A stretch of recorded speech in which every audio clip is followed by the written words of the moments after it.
오늘 우리에게 주시는 하나님의 말씀은 데살로니가 전서 2장 1절부터 4절 말씀입니다. 형제들아, 우리가 너희 가운데 들어감이 헛되지 않은 줄을 너희가 친히 아나니, 너희 아는 바와 같이 우리가 먼저 빌립보에서 고난과 능력을 당하였으나 우리 하나님을 힘입어 많은 싸움 중에 하나님의 복음을 너희에게 말하였노라. 우리의 권면은 간사에서나 부정에서 난 것도 아니요 괴계에 있는 것도 아니라 오직 하나님의 옳게 여기심을 입어 복음 전할 부탁을 받았으니 우리가 이와 같이 말함은 사람을 기쁘게 하려 함이 아니요 오직 우리 마음을 감찰하시는 하나님을 기쁘시게 하려 함이라. 아멘. 아멘. 아마 여러분들이 그 화면 그게 쉰들러 리스트 짧게 이렇게 해놓은 거니까 앞뒤가 없이 하니까 무슨 내용인가 싶었겠지만 내용은 여러분들이 아실 줄로 믿습니다. 1100명이나 구하고 나서도 한 명 더 구하지 못한 것을 가슴 아프게 생각하는데, 저분은 예수 모르는 분이에요. 인도주의적 관점에서 자기 재산을 다 바쳐서 유대인들을 1100명이나 구했던 사람이죠. 전 세계에서 가장 유명한 상표가 있는데 그 상표가 뭔지 아세요? 가장 유명한 상표, 세계에서 제일로 비싼 상표, 코카콜라. 코카콜라 재료는 정말 아주 너무 값싼 거예요. 소다수하고 설탕하고 카라멜, 색소, 물, 원료값 정말 쌉니다. 그런데 이 코카콜라 상표 브랜드 가격이 얼마냐면은 달러로 930억 달러예요. 믿을 수가 없죠. 한국 돈으로 하면 한 32조 정도. 단일 품목으로는 이처럼 비싼 상표가 전 세계엔 없습니다. 이 콜라가 어떻게 시작됐냐 하면은 약국의 약사가 감기약에다가 실수로다가 소다수를 부었는데 마셔보니까 너무 달콤하고 맛있는 거예요. 감기약에다가 소다수 잘못 부은 것이 콜라가 된 거예요. 그 약사는 약을 팔아야 되기 때문에 장사하는 사람이 아니잖아요. 그랬더니 그 약국을 드나들던 젊은 사람 중에 아서 캔들러라는 사람이 있는데 그 콜라 제조법을 샀어요. 1887년에. 그래서 애틀란타에다가 코카콜라 공장을 만들었죠. 아틀란타 가면 아마 그 코카콜라 공장 가면은 배 터지게 코카콜라 공짜로 먹는 줄 압니다. 제가 가보신 분도 있을 것 같아요. 저는 안 가봤지만. 그런데 이 아서 캔들러라는 사람이 이 코카콜라를 회사를 설립하고 나서 한 가지 꿈이 있었어요. 전 세계 모든 사람들의 피 속에 코카콜라가 흐르도록 해야 되겠다는 것이 이 사람의 꿈이었어요. 알다시피 코카콜라가 얼마나 몸에 안 좋습니까? 그 컵에다가요, 이빨을 하나 뽑아서 넣어놓으면 밤새 이가 녹아버려요. 코카콜라 사장이 오면 또 저를 고소할지 모르는데 하여튼 그렇습니다. 그런데 이 사람은 하여튼 이 코카콜라를 전 세계 한 사람도 빠짐없이 그 피 속에 코카콜라가 흐르도록 만들어야 되겠다. 자기부터 시범으로 코카콜라를 많이 마신 다음에 자기는 병원에 가서 검사하면은 피를 뽑으면은 피가 나오는 것이 아니라 코카콜라가 나온다고 이렇게 허풍을 쳤어요.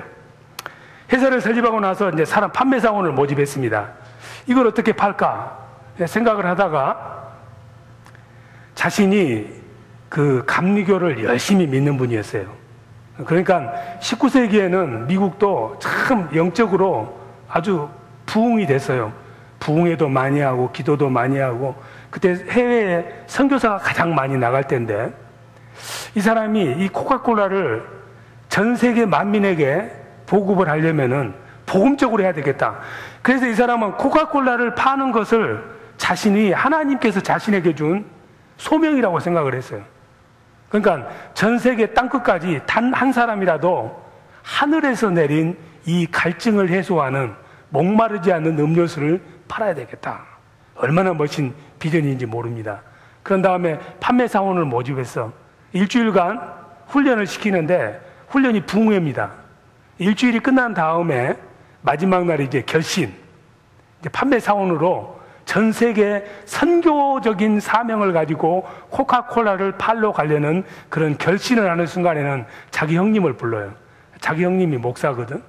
목사여가지고 기도를 한번 쫙 한 다음에 믿는 사람들은 군병 같으니 코카콜라 장사하는 사람들에게 그 찬양을 시키는 거예요. 그러면서 제 군들은 이제부터 하늘에서 주신 신령한 음료인 이 코카콜라를 전 세계 인민에게 한 사람도 빠짐없이 팔아야 될 하나님의 사명을 가졌다. 이렇게 소명감을 줘가지고 코카콜라가 요즘 오늘날에는 전 세계 200국 안 들어간 곳이 없어요. 코카콜라 안 들어가는 곳이 세 군데 있어. 어디 계세요? 그 유명한 우리의 형제들이 사는 북한 에미나이들, 그 다음에 제 앞에서 사탕수수 먹는, 걔들은 사탕수수 먹으니까 콜라가 필요 없다고 수염 긴 사람이 지배하는 쿠바, 그 다음에 저쪽 동남아에 있는 미얀마는 힐러리가 들어가면서 코카콜라 가지고 들어가서 이제 두 나라만 남았어요. 그 두 나라 중에서 쿠바는 원래 코카콜라 들어왔었는데 너무 장사수를 부리다가 나중에 쫓겨났고, 북한도 곧 들어갈 날이 얼마 남지 않았습니다. 그래서 1887년에 창업을 해가지고 지금까지 전 세계 사람들이 먹은 코카콜라의 병수를 제가 다 카운트 했거든요. 어제 저녁에. 믿거나 말거나. 170억 병. 오늘날 하루에 전 세계에서 8억 병의 코카콜라가 팔려나가고 있는 거예요. 기독교 2000년 역사를 예수님께서 만민에게 복음을 전하라, 땅끝까지 복음을 전하라 열심히 전했는데 지금 65억 인구 중에 17억 정도가 예수를 믿습니다. 2000년의 세월이 흘러가지고. 그런데 이 코카콜라는 1887년에 세워서 100년 조금 넘었는데 지금 얼마나 먹는다고요? 전 세계 65억 중에 거의 60억은 코카콜라를 먹는 거예요. 원래 예수님이 썼던 전도의 방법을 써가지고 그렇게 성공한 것이 코카콜라인데, 오늘날은 해외 선교사로 나가려면은 코카콜라 마케팅 본부에 갑니다. 어떻게 하면 그렇게 잘 팔 수 있는지. 복음도 장사니까 후하기 가해락해서 우리한테 배운 코카콜라가 우리보다 더 성공을 한 거예요. 그러면은 이 코카콜라는 애교 관계가 없는 나라에도 들어가요. 아주 엄청납니다. 보통 문제가 아니에요. 그런데 2000년의 세월이 흘린 우리 예수 믿는 우리들은 전 세계 방방곡곡 모든 만민, 모든 민족에게 복음이 전달돼야 예수님이 오신다고 그러죠. 마태복음 24장 14절에 그렇게 말씀하고 있습니다. 우리는 2000년의 세월을 흘비해서도 왜 이런 눈부신 성과가 없고 그 사람들은 100년 만에 이런 눈부신 성과를 이룰 수 있었느냐. 물론 복음을 전하는 데는 핍박도 있었지만 오늘날처럼 핍박이 없는 이 시대에도 복음이 전달되지 못하는 이유가 뭐냐.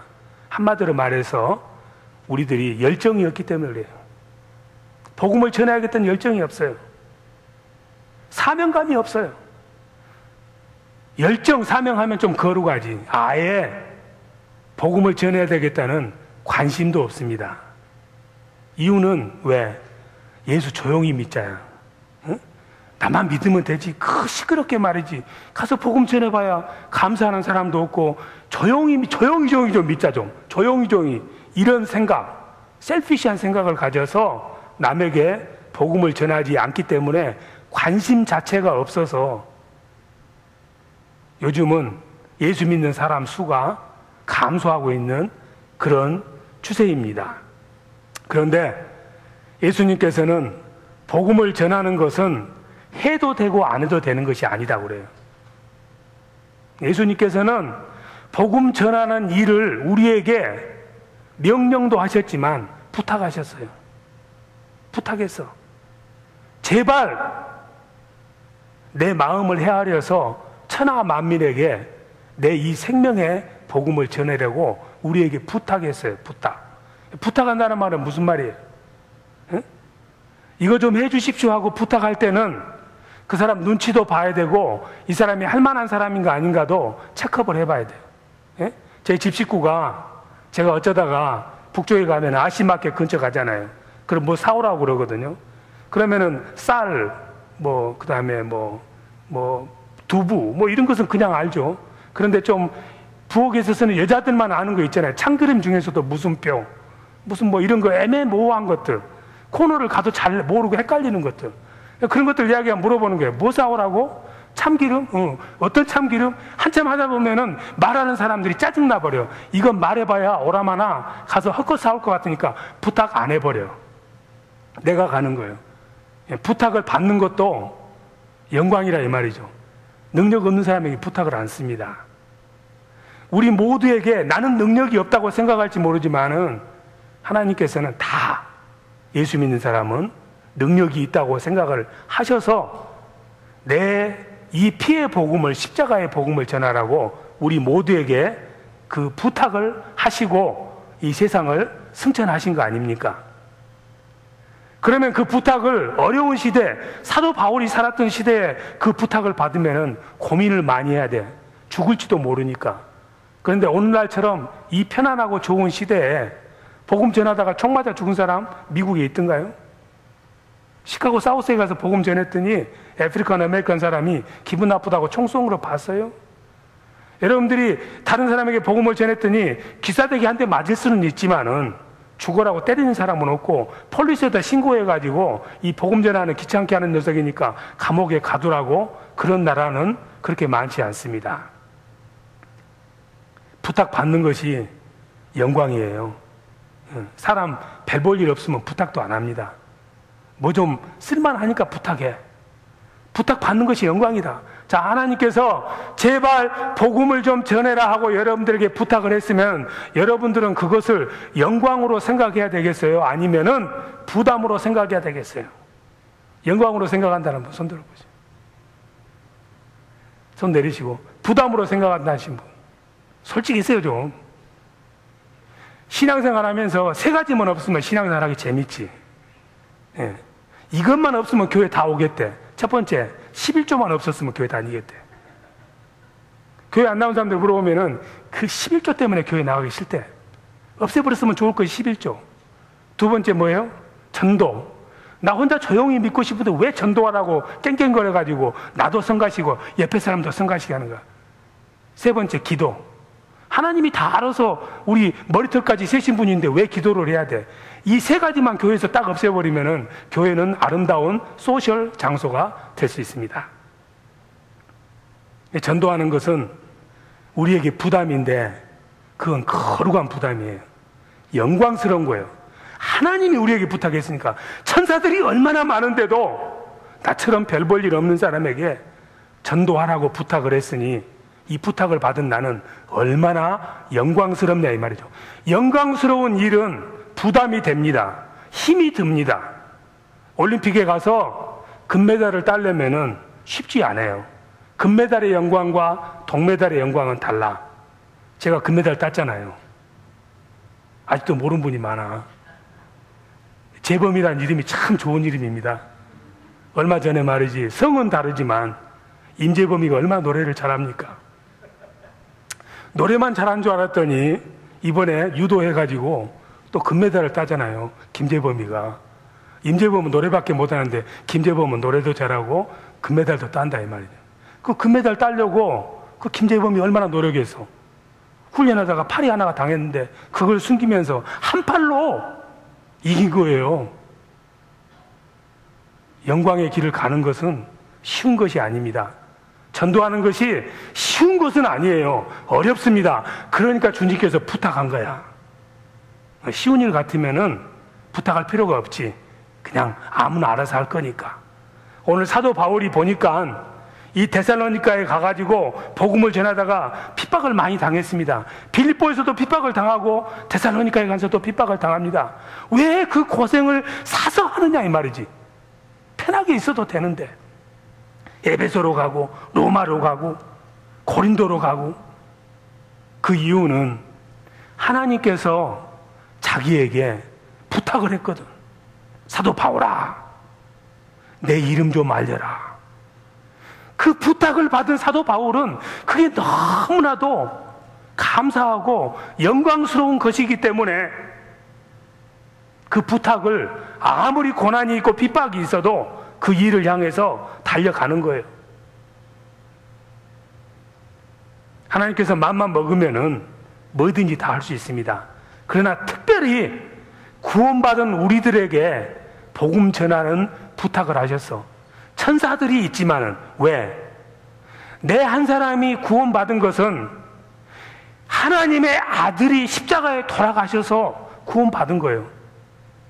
이걸 아는 사람만이 이 귀한 것을 다른 사람에게 전할 수 있기 때문에 우리에게 복음 전하는 부탁을 하신 것입니다. 복음을 전하는 것은 해도 되고 안 해도 되는 선택이 아니에요. 옵션이 아니다 이 말이죠. 이거는 반드시 예수를 믿는 사람은 숙명적으로. 왜? 우리가 크리스천이니까. 크리스천은 뭐냐? 로마서 8장 9절 그리스도의 정신을 가지고 있는 사람이야. 그리스도의 정신은 뭐냐? 죄악으로 죽어가는 사람들을 위해서 십자가에 돌아가시는 그 사랑이라 이 말이죠.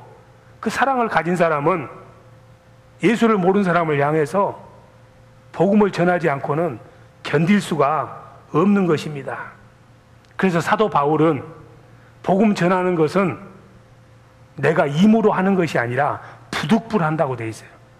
고린도전서 9장 16절을 같이 한번 우리가 읽도록 하겠습니다. 고린도전서 9장 16절 같이 읽습니다. 시작.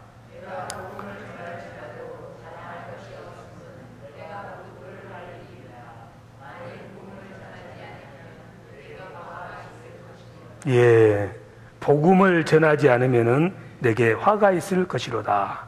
어쩌면 여러분들이 이 말씀을 읽고 지금 내가 형편이 처지가 어렵고 내가 간구하고 소원하는 것이 이루어지지 않는 이유가 복음을 전하지 않기 때문에 그럴 수도 있다. 이거 꼭 100% 맞다는 이야기는 아닙니다. 그런데 이 말씀을 보면은 어쩌면 그럴 수도 있다. 복음을 전하고 싶은 관심이나 마음이 이만치도 없는데 하나님이 어떻게 복을 주겠냐 이 말이지. 화를 안 받은 것만도 다행이로구나. 이 말씀을 보면은 그걸 우리가 찔림을 받아야 돼. 복음 전하는 것은 부득불이라고 되어 있습니다. 예. 중국어 한번 해봐야 되겠어. 우리 저기 위닝이 있는데 중국어로 하면은 뿌더뿌 따라서 해보세요. 시작. 뿌더뿌. 좀 하니까 좀 묘미가 있죠. 부득불하면 좀 칼칼한데 다시 한번 시작. 뿌더뿌. 아름답게. 중국말이 참 좋아요. 운율이 있어가지고. 불가불 하면은 피치 못하겠어. 억지로 하는 것이고, 부득불이라는 말은 그렇게 하지 않으면 안 되게 되어 있는 거예요. 숙명적으로 내가 원하든 원치 않든 복음을 전하는 것은 반드시 그렇게 해야 되는 거예요. 반드시 해야 할 일을 안 하면은 책망을 듣지. 그 말씀이 바로 부득불 해야 할 일을 안 하면은 내가 너를 책망하겠다는 하나님의 말씀입니다. 주일날 예배 왔더니 복 받는다는 소리는 않고 복음 전하지 않은 것이 그 안에도 찔린데 전하기도 싫은데 그냥 이런 찌른 소리를 하니까 지금 기분이 많이 상한 분이 있을 줄로 믿습니다. 그런데 여기서 기분 상하고 하나님 앞에 가서 칭찬 듣는 것이 좋지. 여기서 기분 좋고 하나님 앞에 가서 너 왜 그따위로 살았어? 그러니까 오늘 이 말씀을 8자로 줄이면 아주 간단해요. 예. 내가 복음을 전할지라도 자랑할 것이 없으면 내가 부득불할 일임이라. 만일 복음을 전하지 아니하면 내게 화가 있을 것이미로다. 이 말을 8자로 줄이면 뭐야? 맞고 할래? 그냥 할래? 한 대 맞고 할래? 이 말씀 듣고 그냥 알아서 할래? 맞고 할래? 그냥 할래? 여러분 어떻게 하겠어요? 맞고 할 겁니까? 그냥 할 겁니까? 그러라고 오늘 예배를 주시고 이 말씀을 우리에게 주시는 거예요. 예수님께서, 하나님께서는 세상에 나쁜 놈, 좋은 놈, 싸가지 없는 놈, 아주 저것은 예수 믿어서는 안 될 놈은 없어. 다 요한복음 3장, 하나님이 세상을 이처럼 사랑하사. 세상 속에는 다 들어가요. 도둑놈도 들어가고 사기꾼도 들어가고 다 들어가. 그래서 디모데전서 2장 4절에 하나님은 모든 사람이 구원을 받고 진리를 알기를 원하시는 거예요. 그것이 하나님의 마음이야. 그 하나님의 마음을 부탁받은 우리는 누가 되었든지 간에, 때를 얻든지 못 얻든지 간에 디모데후서 4장 2절 말씀대로 전하는 거예요. 구원 받고 안 받고는 내가 하는 것이 아니고 하나님이 하세요. 얼마나 편해요. 그냥 말만 하라 이 말이에요. 전하기만 너가 해라. 책임은 내가 지겠다. 그래서 주님께서는 모든 사람이 다 예수를 믿어야 되기 때문에 곧 오신다고 말씀을 하셨지만 지금까지 안 오고 계시는겨. 베드로후서 3장 8절 9절에 보면은 주님에게는 하루가 천년 같고 천년이 하루 같은데 지금까지 안 오시는 이유가 모든 사람이 회개하고 예수 앞으로 나오기를 기다리셔서 안 오고 계시는 거예요. 이렇게 지체를 해줘도 지금도 깨닫지 못하고 복음을 전하지 않는다면은 하나님께서 너는 빅 프로블럼이다. 맞고 할래? 그냥 할래? 이렇게 물어보는 거예요. 심각한 겁니다. 저 사람에게 복음을 전하면 저 사람이 천국을 가고, 저 사람이 성격이 좋은데 더 좋은 사람이 될 것 같고, 저 사람이 성격이 개판인데 예수 믿으면 좀 좋은 사람이 될 것 같기 때문에 복음을 전하는 것이 아니라, 예수 안 믿으면은 폭삭 망하기 때문에, 그건 끝장이기 때문에 복음 전하는 거예요. 그 사람이 몰라서 그렇지. 좀 좋은 일 하는 정도가 아니라 완전히 망할 사람을 복된 길로 인도하는 것이 전도예요. 그게 복음이야. 복된 소식이야. 부덕불이야. 다시 한번 시작. 뿌덕뿌. 좀 세게 해보세요. 공짜로 가르쳐 주니까. 뿌덕뿌. 말한 대로 될 줄로 믿습니다. 엄마가 있는데 아이가 아장아장 걷다가 길 앞에서 자동차에 부딪히려고 그래. 그걸 보고 엄마가, 가만히 있는 엄마는 엄마 같은 엄마지만 엄마 아닌 엄마야. 유사 엄마라 이 말이에요. 소방관이 있는데 불이 났는데 아이고 뜨거워 안 들어가겠어 하면서 불 속으로 안 뛰어든 소방관은 파이어 돼야 돼. 파이어 돼야 돼. 파이어를 무서워하니까 너는 파이어 돼야 돼. 라이프 가드가 있는데 해수욕장에서 사람이 물에 빠져서 죽으려고 하면은 라이프 가드가 나 살려라 하면서 파도에 뛰어들지 않으면은 그 사람은 파이어 돼야 돼. 우리가 복음을 전하는 이유는 불 속으로 뛰어들고 낭떠러지로 떨어지는 사람들에게 살 길을 가르쳐 주는 거예요. 이건 그냥 장난이 아니야. 심각한 문제입니다. 그렇기 때문에 고린도전서에서 주님께서 맞고 할래? 그냥 할래? 하고 심각하게 물어보시는 거예요. 지금 근데 다들 시리어스하게 생각하지 않은 것 같아요. 그냥 해도 되고 안 해도 되는 일이 아니라 안 하면은 큰일 나는 거예요. 오늘 우리가 화면에 처음에 봤을 때 신들러 리스트에 나오는 그 신들러라는 사람은 예수 모릅니다. 2차 대전이 나가지고 폴란드에 살았는데 우리 잘 알다시피 전쟁통에 돈 법니다. 한국의 대기업들도 6.25 때 돈 번 사람 많아요. 도둑질도 하고 그냥 내 땅이다 하고 뺏어버리기도 하고. 폴란드에 살다가 전쟁통에 자기가 독일인이니까 이제 기회가 왔다고 생각을 했어. 그래서 그동안에 눈독을 들렸던 유대인이 경영하는 그릇 공장을 그냥 헐값으로 인수하는데 어떻게 인수하냐면은 나치 당원이 됩니다. 그런 다음에 독일군들에게 뇌물을 줘요. 그래서 그냥 헐값으로 인수해서 이제 사업가로 돈 좀 만져보려고 했는데 그 회사에 유대인 회계사가 있었어요. 재물을 담당하는 사람, 그 사람하고 친구를 하다 보니까 그 유대인의 아픔을 알게 돼가지고 유대인들을 왜 독일 히틀러가 저렇게 목이 때려잡듯이 잡는 겁니까? 그걸 바라보면서 양심의 가책을 받았어. 그래서 이 사람이 그때부터 자기가 가지고 있는 돈을 독일군에게 주면서 잡혀가는 유대인들을 한 사람 한 사람 사기 시작했어요. 그렇게 해서 사기 시작한 사람이 1100명이야. 1100명의 생명을, 죽을 것을 자기 재산을 팔려서 다 살렸어요. 그러다가 2차 대전이 끝났잖아. 이 사람은 나치 당원이고 독일 사람이기 때문에 전범으로 죽어야 됩니다. 그랬더니 도망가야 되는데 오늘 이 영화에서 나오는 장면이 자기가 살려줬던 그 1100명의 유대인들이 금반지를 만들어서 주면서 만일에 당신에게 시비를 거는 사람이 있으면은 이 금반지에 새겨진 글귀를 보여주십시오. 탈무드에 나와 있는 말이 써져 있는데 그 말이 우리가 영화에서 봤다시피 한 생명을 구하는 것은 온 우주를 구하는 것이다. To save one life is to save entire world. 이 말씀이 바로 마태복음 16장 26절에 나오는 한 영혼이 온 우주보다도 귀하다는 말씀이에요.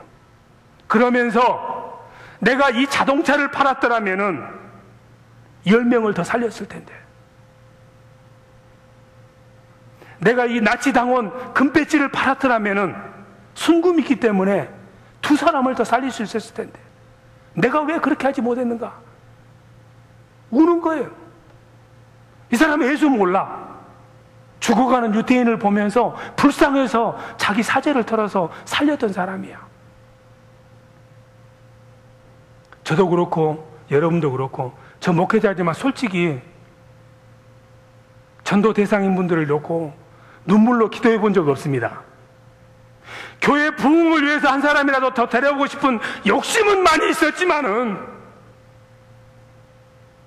전도해 보면은 싹통 바가지들 많잖아요. 내가 왜 여기까지 오는지를 모르면서 냉대하고 우습게 여기고,